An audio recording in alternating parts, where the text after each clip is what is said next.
আমাদের আজকের পাঠ্য দ্বাদশ শ্রেণীর বাংলা বইয়ের একটি উল্লেখযোগ্য কবিতা ধর্ম, শ্রীজাত বন্দ্যোপাধ্যায়ের লেখা ধর্ম কবিতাটি। আমরা কবিতাটি সহজ সরল ভাষায় পাঠ করব, তার সাথে কবিতাটির বিষয়বস্তু সমস্ত কিছুই সহজ সরল ভাষায় জেনে নেব। তাহলে চলো শুরু করা যাক। আর সকল ছাত্রছাত্রীরা তোমরা নিজেদের পাঠ্যপুস্তকটি খোলো। দেখো, কবিতার নাম ধর্ম। কবি হলেন শ্রীজাত বন্দ্যোপাধ্যায়। কবিতাটির উৎস তোমরা নিজেদের খাতায় সুন্দর করে লিখে নাও। দেখো, 2015 খ্রিস্টাব্দে প্রকাশিত অন্ধকার লেখাগুচ্ছ কাব্যগ্রন্থে 14 সংখ্যক কবিতা হিসেবে আলোচ্য কবিতাটি সংকলিত হয়েছিল। কিছু তথ্য জেনে নাও কবিতা সম্পর্কে। অন্ধকার লেখাগুচ্ছ কাব্যগ্রন্থটির মোট কবিতা সংখ্যা 50টি। আর আলোচ্য কবিতার প্রধান বৈশিষ্ট্য হল মননশীলতা। এইবার আমি কবিতাটি পাঠ করছি, সকলে মন দিয়ে পড়া শুনতে থাকো। দেখো, আব্দুল করিম খাঁর ধর্ম ছিল গান। এই আব্দুল করিম খাঁ তোমরা জেনে রেখো, আব্দুল করিম খাঁ একজন স্মরণীয় বিখ্যাত সঙ্গীত শিল্পী ছিলেন। পরবর্তী লাইন, আইনস্টাইনের ধর্ম ছিল দিগন্ত পেরোনো। বিখ্যাত বৈজ্ঞানিক আইনস্টাইন জ্ঞানের দিগন্ত পেরিয়ে যাওয়াকেই তার প্রধান ধর্ম মনে করতেন। তোমরা মনে রাখবে এগুলো। আলবার্ট আইনস্টাইন গোটা পৃথিবীর বিজ্ঞান সাধনার ইতিহাসে বিখ্যাত হয়ে আছেন তার আপেক্ষিকতার তত্ত্ব এবং ভরশক্তি সমতুল্যতার সূত্রের জন্য। এগুলো তোমরা মনে রাখবে। পরবর্তী দেখো, কবীরের ধর্ম ছিল সত্যের বয়ান। কবীর, তিনি ভারতবর্ষে ভক্তি ধর্ম আন্দোলনের অন্যতম বিখ্যাত ব্যক্তিত্ব ছিলেন। তিনি যে ভক্তিবাদকে আশ্রয় ছিলেন তা ছিল সত্যাশ্রয়ী। সত্যের পথে তিনি চলতেন, মনে রাখবে। পরবর্তী, বাতাসের ধর্ম শুধু না থামা কখনো। এই যে বাতাস বয়ে যাচ্ছে, বাতাসের ধর্ম আমরা কি জানি? না থেমে কেবলই বয়ে যাওয়া। এমনই আমাদের মানব জীবনের কর্ম হওয়া উচিত, তাই না?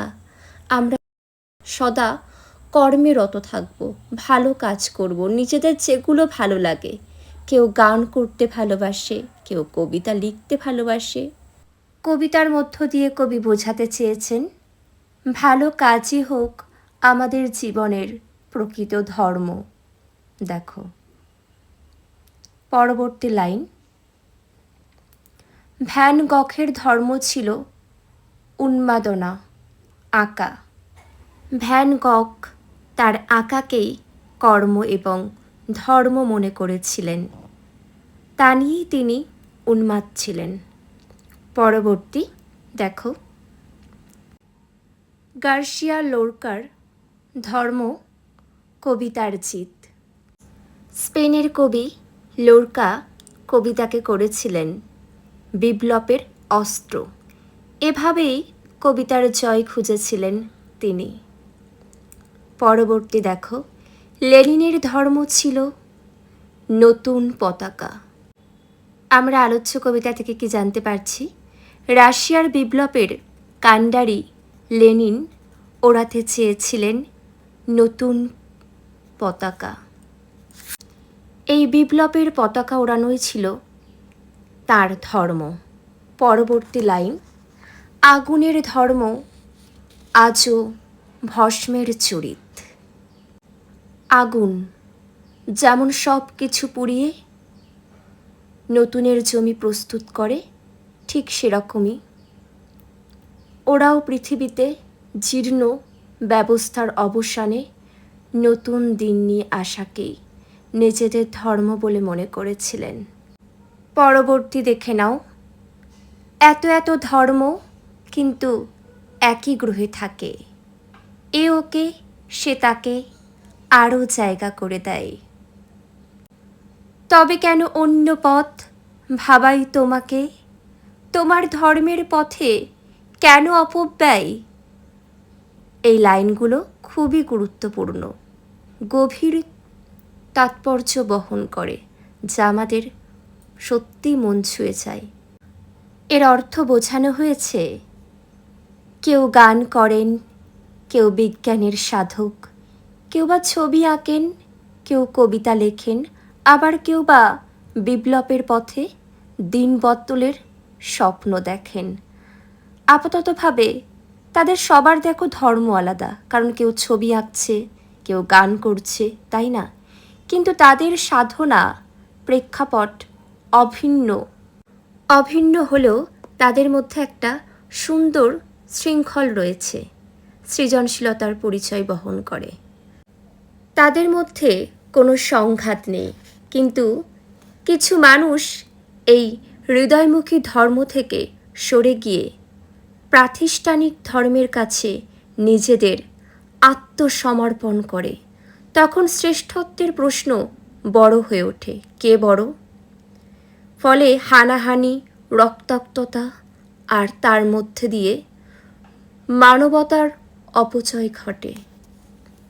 পরবর্তী লাইন দেখো, যে তোমাকে শিখিয়েছে দখলের কথা, যেন সে ধর্মই নয়, প্রাতিষ্ঠানিকতা। অর্থাৎ ধর্মকে ব্যবহার করে, ধর্মের নাম দিয়ে অন্য ধর্মের ভূখণ্ড অধিকারের যে চেষ্টা চলে, এইসব চেষ্টা মানবতাকে লাঞ্ছিত করে, অপমানিত করে। ধর্ম তখন প্রকৃত উদ্দেশ্য থেকে বিচ্যুত হয়ে ধর্মহীন প্রাতিষ্ঠানিকতা হয়ে যায়। আর এই প্রাতিষ্ঠানিকতার সাথে আমাদের মানবতার কোনো সংযোগ নেই। এই হলো আমাদের আলোচ্য কবিতার বিষয়বস্তু। আর তোমাদের কোনো মন্তব্য থাকলে অবশ্যই জানিও।